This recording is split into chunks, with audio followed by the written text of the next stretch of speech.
హైదరాబాద్ మహానగరాన్ని ఒక విశ్వనగరంగా తీర్చిదిద్దాలనే దృఢ సంకల్పంతో తెలంగాణ ముఖ్యమంత్రి కేసీఆర్ గారి నేతృత్వంలో జీహెచ్ఎంసీ పరిధిలో 20 కోట్ల లీటర్ల మురికి నీరు ఏదైతే ఉన్నదో దాన్ని సంపూర్ణంగా శుద్ధి చేయాలన్న ఉద్దేశంతో దాదాపు 4,000 కోట్ల రూపాయల ఖర్చుతో 31 సివరేజ్ ట్రీట్మెంట్ల ప్లాంట్లకు ఆనాడు నిర్మాణానికి శ్రీకారం చుట్టడం జరిగింది. భారతదేశంలోనే ఏకైక నగరం 100% సివరేజ్ ట్రీట్ చేసే ఏకైక నగరంగా హైదరాబాద్ని మార్చాలనే ఒక బృహత్తర సంకల్పంతో పెద్దలు కేసీఆర్ గారి ఆశీర్వాదంతో ఈ కార్యక్రమాన్ని తీసుకోవడం జరిగింది. ఇది ఎస్టీపీల సందర్శనలో ఈరోజు మొదటి అడుగు మాత్రమే. ఇంకా కుకట్పల్లిలో ఇంకా దాదాపుగా మొత్తం 31 ఎస్టీపీలు, ఉప్పల్లోని నల్ల చెరువులో, అదేవిధంగా మాకు ఎల్బీ నగర్లో, ఇంకా కుత్బుల్లాపూర్లో, ఏవేవైతే రాజేంద్ర నగర్లో ఎస్టీపీల నిర్మాణం చేపట్టామో అవన్నిటిని కూడా మేము సందర్శిస్తాము.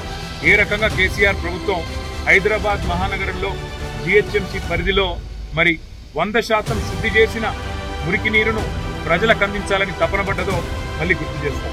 హైదరాబాద్లోని వివిధ నాలాల ద్వారా ప్రవహించే మురికి నీరు శుద్ధి చేసిన తర్వాత ఇదంతా 94% మూసీలోకి పోతుంది. ఇవాళ ముఖ్యమంత్రి గారు మూసీని నేను సుందరీకరిస్తాను, మూసీ ప్రాజెక్టును అద్భుతంగా చేస్తాను అని మాట్లాడుతూ ఉన్నారు. మూసీలో ముఖ్యమంత్రి గారు తెలుసుకోవాల్సింది ఏంటంటే కొత్తగా మీరు శుద్ధి చేసేదైతే ఏమి లేదు.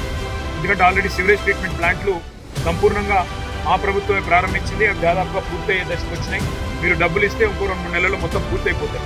మూసీ ప్రాజెక్టు కోసం 1,50,000 కోట్లు ఖర్చు పెడతామని ఒకసారి, 50,000 కోట్లు అని మరొకసారి, 70,000 కోట్లు అని మరొకసారి ఏవైతే మాట్లాడుతున్నారో ఈ మాటలు చూస్తూ ఉంటే మాకు అనుమానం వస్తూ ఉంది.